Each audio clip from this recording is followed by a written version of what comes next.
नमस्कार दोस्तों, ये मन्नू भंडारी जी की रचित लिखित महाभोज है। इसका कुछ सार मैं आपको बताना चाह रहा हूँ। इसका मीनिंग जो मन्नू भंडारी जी ने बहुत पहले लिख लिया था, जो राजनीतिक घटना को प्रेरित करती है, आज की वर्तमान स्थिति को बताती है कि राजनीतिक घटनाएं कैसे चलती हैं या कोई भी जांच है कैसे होती है। जैसे अब वीडियो की जांच है तो कैसे होती है वीडियो की जांच, तो उसमें एक इसका सारांश देख लीजिए।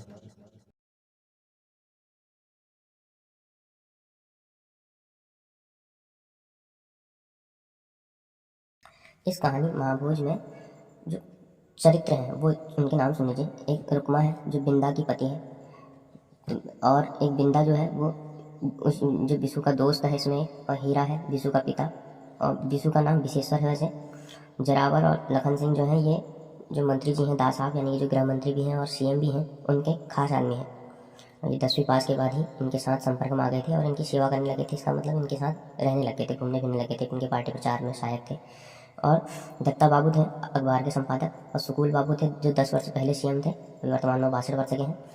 और एक सिन्हा जी हैं, वो डीआईजी हैं, त्रिलोचन सिंह शिक्षा मंत्री हैं, और सदाशिव अन्ने पार्टी अध्यक्ष, और चौधरी हैं जो विकास मंत्री हैं, और एक एसपी सक्सेना है वो एसपी हैं। तो मैं कहानी और ज़्यादा ना बता के केवल एसपी सक्सेना की रिपोर्ट, यानी कि एसपी सक्सेना जो एक खुद एसपी की पोस्ट पे हैं, वो अपनी रिपोर्ट एक मंत्री या एक मुख्यमंत्री के इर्द गिर्द ही घुमाते हैं। वो मजबूरन, क्योंकि पार्टी या उनकी सिस्टम उनको चलाता इस प्रकार है। तो इसलिए हम देखते हैं कि इस कहानी में मुख्य घटनाएं क्या हुई थी। हम उन्हीं मुख्य घटनाओं पर ही अपना ध्यान आकर्षित करेंगे। देखते हैं। तो कहानी इस प्रकार शुरू होती है कि लावारिस लाश को गिद्ध नोच नोच कर खा जाते, बस पर विशेषर लावारिस नहीं, यानी विशेषर वही विशु, उसकी लाश सड़क के किनारे पुलिस को पड़ी मिली, शायद इसलिए लावारिस लाश का ख्याल आ गया, वरना उसकी तुम माँ भी है बाप भी है, भले गरीब भले ही हूँ पर है तो विश्वास नहीं होता कि वह मरा हुआ पड़ा है।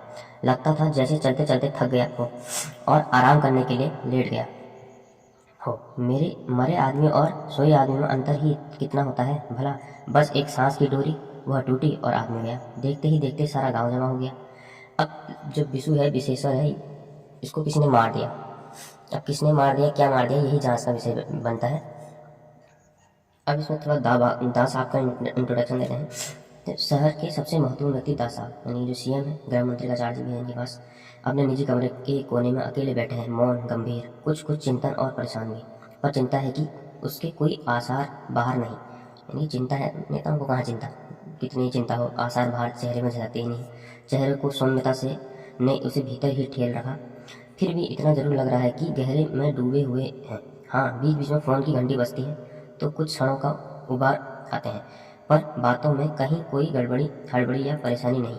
वही उनका अपना खास अंदाज, कम शब्द, सधी आवाज़, बात को अपने मन में होने वाली उथल पुथल से काट कर भी किया जा सकता है।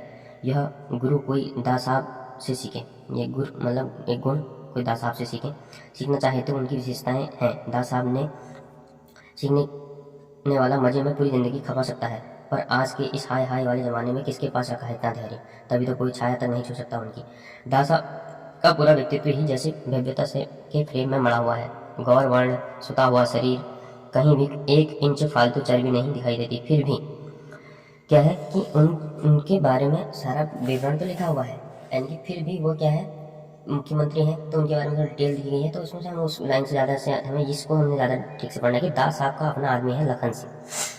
इस लखन सिंह ने ही विशु को मारा हुआ है। ऐसी कहानी का विवरण यहाँ से हमें ले जाएगा आगे को। अब आगे लखन को देखकर दास साहब ने स्नेह से स्वागत किया। आओ लखन, क्या समाचार है। पर लखन के तमतमाए चेहरे पर नजर पड़ी तो पूछा, क्या बात है, बाहर बहुत गर्मी है क्या। चेहरे में सिकुड़न है, कशिश है कि यार कैसे होगा, क्या होगा, मर्डर का क्या रखा है लखन सिंह। अब फंसाने की कोशिश हुई जोरावर को। बाहर क्या है, गर्मी तो मेरे भेजे में घुसी हुई है। यह जोरावर बाज नहीं आएगा अपनी हरकतों से, खुद तो मरेगा ही, हमको भी ले डूबेगा। तो यहाँ से कहानी आगे। गुस्से से लखन की कनपट्टियों की उभरी हुई नजर तक फड़क रही है। कोई विश्वास करेगा कि यह दास साहब के संरक्षण में पड़ा हुआ आदमी है, अर्थात कि दास साहब के संरक्षण में पड़ा हुआ है। दास साहब इन्हें शांत स्वभाव, सीएम हुई है, कब तक गुस्सा करेंगे। सब कुछ निर्णय लेने होते हैं। तो यहाँ थोड़ा सा लखन सिंह के बारे में बताया गया है कि ये गुस्से में है तो ठीक है, संरक्षण में है, 10 के बाद आ गया था मंत्री जी के साथ, तो उनका अपना खास आदमी है। देखो फिर होती है बिंदा करेक्टर की प्रेजेंट, यानी कि बिंदा करेक्टर सामने आता है। बिंदा कौन है? वही मैंने बोला था पहले ही, विशु का दोस्त। विशु का दोस्त जो बिंदा है वो कुछ सबूत इकट्ठा करके उसने फाइल बना रखी है, वो सक्सेना को देने आ रहा है, यानी कि उसमें सबूत है कि क्या क्या हुआ था, थोड़ा बहुत उसने जानकारी इकट्ठी कर रखी है। तो सक्सेना जी थोड़ा ईमानदार चरित्र है, ईमानदार एसपी है, बहुत कम है आजकल ईमानदार, है फिर बहुत है, लेकिन इतना भी है कि ईमानदार पुलिस वाले अपनी ड्यूटी थोड़ा सा तरीके से नहीं कर पाते हैं, वो थोड़ा सिस्टम के आगे बाध्य हो जाते हैं। तो एसपी सक्सेना जी भी हमारे ऐसी हैं। देखो वो क्या करते हैं कि बिंदा का चेहरा फिर उनकी आंखों में उभर आया और एकाएक ही वर्षों पुराना दिनेश उनके सामने आ खड़ा हुआ। दिनेश उनका पुराना केस था जिसमें उन्होंने उसका साथ नहीं दिया था, मजबूरन सिस्टम के कारण वो उसका साथ छोड़ना पड़ा उनको। असल में ऐसा हुआ था कि सच में दिनेश ने कितना मिलता है उसका चेहरा, और उतनी देर में बिंदा की बातें नहीं, वरन अतीत की असंख्य परतों के पीछे नीचे दबा हुआ दिनेश ही उन्हें परेशान कर रहा था शायद। 42 के दिन, यानी वही 1942 के दिन आंखों के आगे उभर आए। क्या उमंग, क्या जोश था उन दिनों में। हड़तालें, जुलूस और नारों के बीच ही दिन गुजरते थे और रात की नींद में भी भुजाएं फड़कती रहती थी और मुट्ठियां हवा में उछल जाती। एक बार वे और दिनेश सेक्रेटेरिएट पर तिरंगा लगवाने का संकल्प लेकर निकले थे। दूसरी मंजिल तक पहुंचे भी गए थे कि अचानक गोली चलने की आवाज़ सुनकर वो भाग गए, बिना इस बात की परवाह किए कि पीछे दिनेश अकेला रह जाएगा। पुलिस का डर था या प्राणों का मोह, जिसने सोचने ही नहीं दिया कि दोनों हाथ निकले हैं। 7 कदम बढ़ाया है तो अंत तक साथ ही रहना चाहिए। दिनेश पकड़ा गया तथा उसकी इतनी पिटाई हुई कि उसकी सारी पसलियाँ चकनाचूर हो गई और 1 सप्ताह तक अस्पताल में रहकर वह मर गया। तो ये दिनेश की कहानी थी जो उनको परेशान कर रही थी कि कहीं इस विशु के साथ, या बिंदा जो विशु के साथ हुआ है तो उसके बाद बिंदा के साथ जो इसने सबूत इकट्ठे कर रखे हैं, इसके साथ भी दिनेश जैसा हाल ना हो जाए, इसलिए वो परेशान हो रहा था। फिर आते हैं इसमें कि आगे 2 दिन के बयानों के बाहर की दुविधा एकदम समाप्त हो गई थी। यह आत्महत्या का नहीं, हत्या का मामला है, एक क्लियर केस ऑफ मर्डर। पर सारी दुविधाएं भीतर सिमट आई थी। उन्होंने डीआईजी के आदेश पर चलना था है या अपनी रिपोर्ट खुद तैयार करनी है। वो कंफ्यूज है कि मैंने डीआईजी के आदेश पर चलना है, डीआईजी किसके हैं, मंत्री साहब के, मुख्यमंत्री जी के, या मैंने अपनी रिपोर्ट पर चलना है। बिंदा की जिन बातों को भावुकता भरी बातें समझकर वे टालते रहे थे, वे ही बातें हथौड़े की तरह उनके भेजे पर ठुकने लगी। यानी वो कंफ्यूज है कि सच्चाई एक तरफ और आधी से एक तरफ। फिर क्या होता है, शाम को उन्होंने डीआईजी को फोन पर बताया कि गर्मी के मारे भयंकर सिरदर्द होने की वजह से सरोहा से वे सीधे घर आई। साथ ही यह भी कि पहली रिपोर्ट तो उन्होंने बदलनी ही पड़ेगी, शायद शुरू से आखिरी तक। मामला बिल्कुल दूसरी दिशा में जा रहा है। मतलब पहले उनको जो रिपोर्ट बनाई गई थी उन्होंने कहा कि ये मर्डर नहीं, आत्महत्या है। बाद में केस में मर्डर निकला तो उन्होंने कहा कि वो रिपोर्ट बदलनी पड़ेगी और शुरू से आखिरी तक ये केस तो किसी दूसरी दिशा में है। अच्छा, आज ये डीआईजी साहब ने बोला। आश्चर्य से लिपटा बेहद ठंडा सा स्वर सुनाई दिया और फिर एक आदेश कि जाने के पहले कल जरूर मिल लेना और बयान की फाइल रात तक किसी के हाथ भिजवा दो। I want to go through it. समझ गए हो, ये वही हो गया जैसे फर्जगार्ड केस में हुआ था कि मुख्यमंत्री जी जाते जाते रात को रिजल्ट निकाल गए और सारी जितनी जांचें हैं वही हुआ कि जांचने से पहले एक बार मुझे रिपोर्ट दिखा देना, I want to go through it. बस फर्जगार्ड का नीचे रिजल्ट निकल गया। ऐसी 1-2 सेंटरों में जहाँ अधिक जो बाहरी तत्व थे उन्होंने नकल कराई थी वो पकड़े गए, उनका उस वाले सेंटर में दोबारा पेपर हुआ, लास्ट में रिजल्ट निकाल के नियुक्तियाँ दे दी। जो उनकी गोरे भेष में जो उनकी काली भेड़ें थी वो पहुंच गई थी और वो पहुंची हैं।